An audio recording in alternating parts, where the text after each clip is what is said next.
He had everything: a kingdom stretching across Khurasan, one of the wealthiest regions of the ancient world, an army, a palace, a throne of gold, servants who anticipated his every need before he spoke it, a wardrobe worth more than most men earned in a lifetime.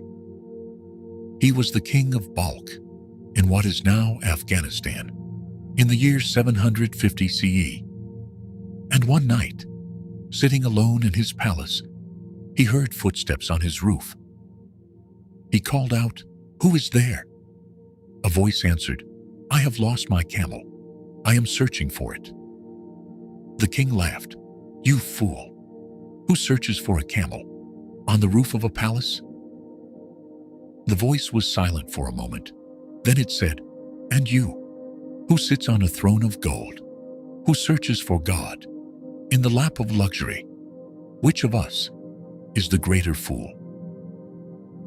That night, Ibrahim ibn Adham did not sleep, and by morning, a king of one of the greatest kingdoms in the world had decided to leave it all behind. Not to another kingdom, not to a better life, to nothing. Barefoot, alone, with the clothes on his back and a question burning in his chest that no throne had ever been able to answer. This is the story of Ibrahim ibn Adham, the king who left his throne and became something no king had ever been. Before the voice on the roof, understand who Ibrahim actually was. He was not a man who had neglected religion. He prayed, he fasted, he observed every outward obligation of his faith. He was not a cruel king. Historical accounts describe him as just, generous with his people, respected by his court. This is the detail most people skip past, and it is the most important one. Ibrahim ibn Adham did not leave a corrupt life. He left a good one. A good life that somehow still felt like a veil. A good life that provided everything, except the one thing that had no price and could not be found in any room of any palace ever built. Attar of Nishapur, the great Persian Sufi poet, who documented Ibrahim's story in his Tazkirat al-Awliya, the Memorial of the Saints, describes the king in the years before his conversion as a man who had everything the world could offer and who felt, underneath all of it, a specific kind of emptiness that prosperity makes worse, not better. Because prosperity removes every reasonable excuse for why you feel the way you feel. A poor man can say, "If I had more, I would be at peace." A king cannot say that. He already has more. And the silence that sits underneath everything he has is louder than anything his kingdom can fill it with. The voice on the roof was not the first time Ibrahim received a warning. Classical sources preserved by Abu Nu'aym al-Isfahani in his Hilayat al-Awliya documented 3 separate moments of awakening, each one closer to the center than the last. The first happened during a hunt. Ibrahim was riding alone, separated from his companions, chasing a gazelle across the open land. And the gazelle stopped, turned to face him, and spoke. "Have you been created for such a thing? Have you been ordered to behave like this?" Ibrahim pulled his horse to a stop. He looked at the animal. The animal looked at him. And something cracked. Not broke, cracked. The way old stone cracks before it finally gives way. He rode back to the palace in silence. He did not mention what had happened to anyone. But those who knew him said he was not the same man who had ridden out that morning. The second awakening was the night on the roof. The voice, the camel, the question that had no answer. He told his chamberlain the next morning, "Bring me old clothes. Tell no one what I am doing. Saddle no horse. Summon no guard." He walked out of the palace gates, alone, before the city woke. The third awakening came later, in the desert, after he had already left. Attar records that Q Doctor, the immortal guide, the same figure who appeared to Musa, appeared to Ibrahim on the road, and completed what the gazelle and the rooftop voice had begun. 3 awakenings, each one addressing a different layer of the same man. The first spoke to his conscience. The second spoke to his reason. The third spoke to something beneath both, something that once addressed directly left him with no argument remaining. Understand what Ibrahim actually walked away from. Not symbolically, literally. He left a kingdom, wealth that by historical accounts was among the greatest in the region, a court of scholars and advisors who depended on him, a family, a son who was still a child when his father disappeared barefoot into the desert. He did not appoint a successor. He did not call a council. He did not write letters of farewell to those who loved him. He simply left. And here is what most people cannot grasp about this moment. He was not running away from suffering. He was running away from comfort. That had become more dangerous than suffering could ever be. Al-Ghazali in the Yahya references Ibrahim's story precisely at this point in his discussion of Zuhd, asceticism. He says, the most dangerous veil between the human being and God is not poverty, not illness, not hardship. It is abundance that has been mistaken for a rival. The man who has nothing knows he is searching. The man who has everything and still feels the emptiness has a much harder admission to make. Ibrahim made it at 30 years old, at the height of his power, on the morning after a voice on a roof asked him a question his entire kingdom could not answer. What Ibrahim did next is the part of the story that changes everything about what the conversion meant. He did not go to a monastery. He did not find a teacher and sit at his feet for decades. He did not write books or give lectures or build a following. He worked with his hands for daily bread. In Syria, where he spent most of the remaining 30 years of his life, he ground grain for farmers. He tended orchards. He harvested crops. He refused, absolutely refused, to beg. There is a story preserved in the classical sources about Ibrahim working as a gardener in an orchard. The owner came one day and asked him to bring some sweet pomegranates. Ibrahim brought them. They were bitter. The owner said, "You have tended this orchard for months, and you cannot tell the sweet from the bitter." Ibrahim said, "You told me to take care of the orchard. You didn't tell me to eat from it." The owner looked at him for a long moment. "You must be Ibrahim ibn Adham."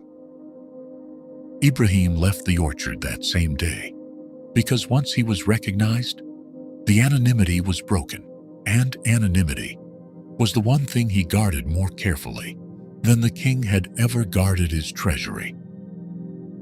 Attar records that throughout his years of wandering, Ibrahim allowed himself to be insulted, beaten, mistaken for a beggar, and spoken to with contempt by people who had no idea who they were addressing. And his response to every single instance was the same. He said to himself, "You have had your deserts." Years after leaving Balkh, a man found Ibrahim sitting by the sea, sewing his torn dervish robe. He had dropped his needle into the water. The man watched as Ibrahim called out, quietly, without drama, and a fish rose to the surface of the sea, with the needle in its mouth. The man stared. He had heard the stories.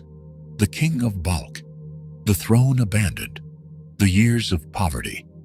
He asked, was it worth it? What did you gain by giving up a kingdom? Ibrahim looked at the needle in the fish's mouth. Then he looked at the man, and he said, this is the least thing I have gained by giving up the kingdom of Balk. The other things you cannot know.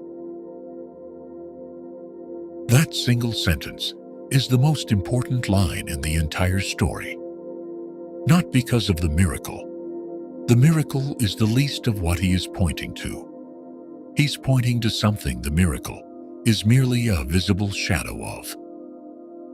Something that cannot be described to someone who has not paid the price of arriving at it. Rumi, who was himself born in Balk, the same city Ibrahim left, described him in the Masnavi as the spiritual sultan, the one who left a material kingdom and became the king of an invisible one. The invisible kingdom is not metaphor. It is the description of a state that Ibrahim's story is inviting you to consider might be more real and more lasting than anything the visible one ever offered him. Here is what Ibrahim ibn Adham's story is not about. It is not about leaving your job. It is not about poverty being more holy than wealth. It is not about the throne being wrong and the desert being right. Al-Ghazali was precise about this in the Ihya. He said Ibrahim's renunciation was not the action itself that was significant. It was what the action revealed was possible inside a human heart. The throne was not Ibrahim's problem. The throne was the test that revealed what Ibrahim's problem was. The problem was that he had allowed the visible world, its comfort, its structure, its reassuring continuity, to become the primary answer to a question that only God can answer. The throne was not evil, it was simply not enough.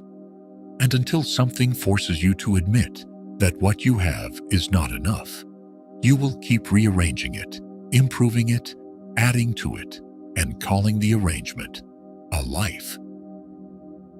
Ibrahim did not need the desert. He needed the honesty that the desert made possible. The question the voice asked him from the roof: how do you expect to find God in the lap of luxury? Is not a command to leave luxury. It is an invitation to ask yourself, honestly, what you are actually relying on to feel okay. And whether that thing, whatever it is capable of holding the weight you have placed on it. You are probably not a king. You do not have an army, a palace, a throne of gold.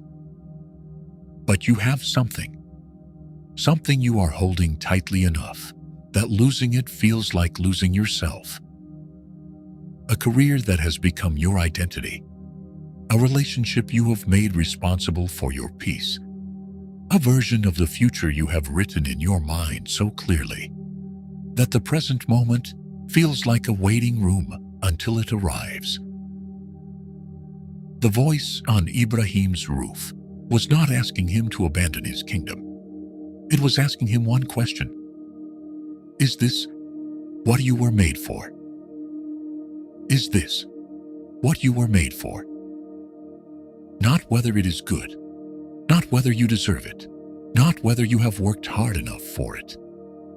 Is it what you were made for?